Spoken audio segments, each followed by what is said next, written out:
ტყუილია, როდესაც გვეუბნებიან, რომ ეს კანონი უნდა საჩქაროდ მივიღოთ, იმიტომ რომ ამას ითხოვს ევროკავშირი, ამას ევროკავშირი არ ითხოვს. ევროკავშირთან ხელმოწერილ შეთანხმებაში პირდაპირ წერია, რომ კანონი მიღებული უნდა იქნეს შეთანხმების ძალაში შესვლიდან 3 წლის შემდეგ.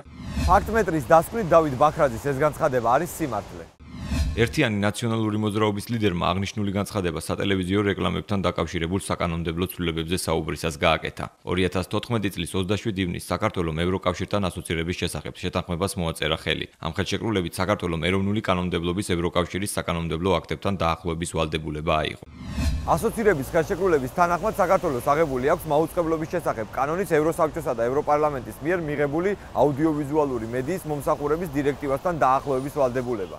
ამ ვალდებულების შესასრულებლად საქართველოს ასოცირების ხელშეკრულების ძალაში შესვლიდან 3 წლიანი ვადა აქვს. გარდა იმ კონკრეტული რეგულაციისა, რომელიც რეკლამის ხანგრძლივობის შემცირებას ითვალისწინებს. მისი იმპლემენტაციისთვის 5 წლიანი ვადაა განსაზღვრული. იქიდან გამომდინარე, რომ ხელშეკრულების რატიფიკაციის პროცესი ევროკავშირის ყველა წევრ სახელმწიფოში დასრულებული არ არის, ვალდებულების შესრულების ვადისათვლა ჯერ არ დაწყებულა. მაუწყებლობის შესახებ კანონში შესატანე ცვლილებები რეკლამის ან ტელეშოპინგის განთავსების ზუსტ ინტერვალებს განსაზღვრავს, რომლის თანახმადაც დაუშვებელია რეკლამით ან ტელეშოპინგით შეწყვიტო ოფიციალური სახელმწიფო ღონისძიების, უმაღლესი სახელმწიფო პოლიტიკური თანამდებობის პირის ოფიციალური გამოსვლის, რელიგიური ცერემონიის, საზოგადოებრივი პოლიტიკური, რელიგიური წინასაარჩევნო დებატების პროგრამის ან დოკუმენტური ფილმების ჩვენება, რომლის ხანგრძლივობა 15 წუთზე ნაკლებია. ევროკავშირის დირექტივის თანახმად კი რეკლამის განთავსება მხოლოდ რელიგიური ცერემონიის ტრანსლირების დროს არის დაუშვებელი.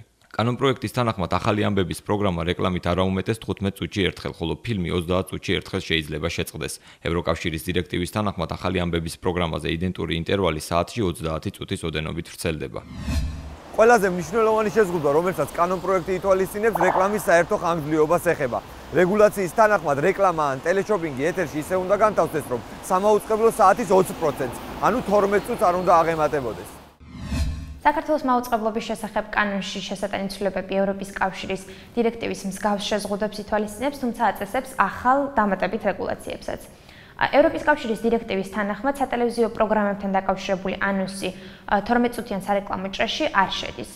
საქართველოში ინიცირებული საკანონმდებლო ცვლილებები აწესებს ახალ დამატებით რეგულაციებს, რადგან სატელევიზიო კომპანიებს აიძულებს 12 წუთიან სარეკლამო ჭრაში სატელევიზიო პროგრამებთან დაკავშირებული ანონსიც მოათავსონ. კიდევ ერთი მნიშვნელოვანი ცვლილება, რომელსაც მედიის წარმომადგენლები განსაკუთრებით აპროტესტებენ, სპონსორების მითითებასთან დაკავშირებული შეზღუდვებია. 2016 წლის 15 იანვრამდე პროგრამასა და ანონში სპონსორების შესახებ მითითება უნდა იყოს მოკლე და საათში 5%, ანუ 3 წუთს არ უნდა აღემატებოდეს. 2017 წლის 15 იანვრამდე კი აღნიშნული შეზღუდვა 90 წამამდე შემცირდება. კანონპროექტისაგან განსხვავებით, დირექტივა მსგავს შეზღუდვას საერთოდ არ ითვალისწინებს. საქართველოს პარლამენტმა მაუწყებლობის შესახებ კანონში შესატანი ცვლილებები მეორე მოსმენით უკვე მიიღო. დავით ბაქრაძე სწორად მიუთითებს, რომ დაჩქარებული წესით დირექტივის იმპლემენტაცია ამ ეტაპზე აუცილებელი არ იყო. ევროკავშირის მიერ დაწესებული 3-დან 5 წლამდე ვადა სწორედ იმ მიზანს ემსახურება, რომ საქართველოს არსებული რეალობის საკანონმდებლო ცვლილებებთან ადაპტირება უმტკივნეულოდ შეძლოს.